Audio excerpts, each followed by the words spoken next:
What's up, people, and welcome back to camp. Today, we're going to be taking a deep dive on one of the most evil doctors to ever walk the face of the earth. I mean, as you can imagine, doctors, they're committed to your health. They're trying to help humanity, take us, into the future by giving us drugs, medicine, surgeries, whatever we need to preserve our health. But what happens when a doctor's incentives get perverted? When they're now working with their own government and military to kill their adversaries using biochemical weapons, trying to infect their, enemies with nerve gas and toxins to kill them in the hundreds of thousands. Well, that's what we're talking about today. And no, this is, not going to be the World War II evil doctor that you thought. We're not talking about the Nazis necessarily. We're talking about the Japanese Imperial Army, specifically a guy named Shiro Ishii. You may not have heard of him. I didn't really know about him till recently. And this guy was probably one of the most evil humans to ever walk the face of the earth. He operated a thing called Unit 731, which was effectively, I don't know, you ever seen the movie Saw? It was basically that. It was a torture chamber, an experimental unit that was basically taking, prisoners of war and performing the most evil, atrocious acts and experiments that you could imagine on them to then test what happens when you do evil stuff to people. And maybe there's some research that can be gleaned from what they had done. And that's what we'll find out at the end, that all the people involved with this program basically were given, immunity. Nothing really happened to them. There was no criminal record. There was no sound, no music they had to face.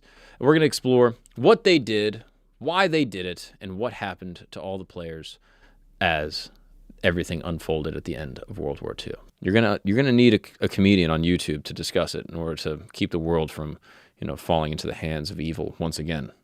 Today I'm joined by my friend David and my friend Christos. What's up, David? Hi. Is that a lighter? Yep. Nice. Okay. Not a weapon. I don't even know if we're allowed to show that on YouTube. So let's start at the beginning.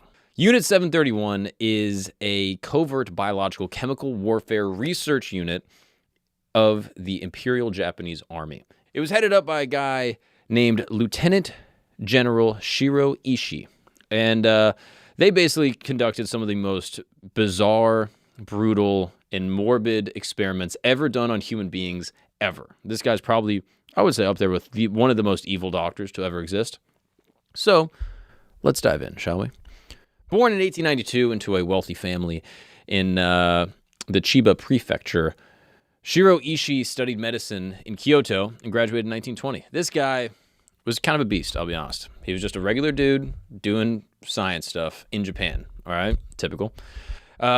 He was great with faculty. He was really high rank in his class. He was actually so well liked amongst the academia at Kyoto Imperial University. He ends up marrying the daughter of the university president in 1920. Kind of sick. Nice. Dogging out the president's daughter. So far, the guy's living a regular life, doing his thing. 1921, he's commissioned as the army surgeon, basically a lieutenant, in Tokyo's first army hospital, and basically goes through this medical college. And the colleagues at the college note he has a bit of a abrasive personality, a little bit grating, but his dedication to microbiology, specifically bacteriology, was amazing, and he was so focused on this one specific dedicated science, and he was staying up late night in the labs just cooking up. You know what I mean? In 1924, Ishii goes back to Kyoto Imperial University for postgrad and specializes in epidemiology, pathology, and preventative medicine. His research included developing a portable water filtration system, which later became a key tool for the Japanese army. So far, the guy is just a regular doctor, citizen, academic that's working to help his people. During this period, he became fascinated by biology. Oops. It happens to the best of us, right? We all go to college. We get like a little thing that we get into. What was yours? Mine, I would say, was probably stand-up comedy, which you could argue is maybe worse than biological warfare. I mean, I don't know. I would rather... I'd rather go see a comedy show than mustard gas, but I don't know. People go to college, they get into all sorts of weird things, right? Yeah. Badminton, bowling, Badminton, bisexuality. What did you get into in college at the University of Tampa? Don't dox me. I got into women. Okay, see? No. That's biological warfare. So in 1925, the Geneva Protocol banned chemical and biological weapons, right?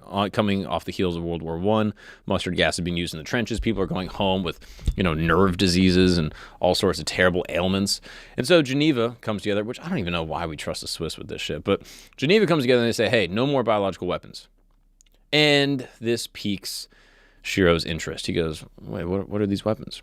He argued that such bans indicated their strategic potential and lobbied military leaders to invest in their development. That's kind of a backfire, if you ask me, right? Like the good guys are like, hey, don't use this, and this guy's like, wait, if they're saying not to use it, we should obviously use it, right? Like that's kind of like a Streisand effect. You try to like stop this thing on the internet, and all of a sudden it goes everywhere. So Ishii is promoted the surgeon captain in 1925, and he starts conducting field research on epidemics in Shikoku and Taiwan. His work on dysentery and typhus solidified his reputation as an expert in disease control. In 1928, Ishii went on what you could call like a tour, maybe like an internship perhaps, of Western institutions to gather more knowledge in the U.S. This includes the Rockefeller Institute in the United States. Uh-oh, I smell a conspiracy. Right? He goes to the Rockefeller Institute and all of a sudden learns everything about, chemical warfare. During this tour, Ishii was exposed to advanced bacteriology and their techniques. Ishii later claimed the trip inspired his vision for large-scale biological weapons research. So by 1930, he becomes a professor at the Army Medical College in Tokyo, where he established the Epidemic Prevention Research Laboratory. By 1936, Ishii is a very savvy political navigator and also a very bright doctor. So with this efficiency plus, political connections, he propels himself to be the leader of this thing called Unit 731. This is a facility that's dedicated for, water purification for troops, but also because of Ishii's interest in biological weapons, basically doing chemical warfare development, right? So it's a twofold. It's a wide spectrum. Yeah, we do a little water over here, a little, giving people diseases over here. Maybe it's one and the same. Maybe that's why they put fluoride in our water to keep you guys stupid. Anyway, that's a theory. I don't believe that.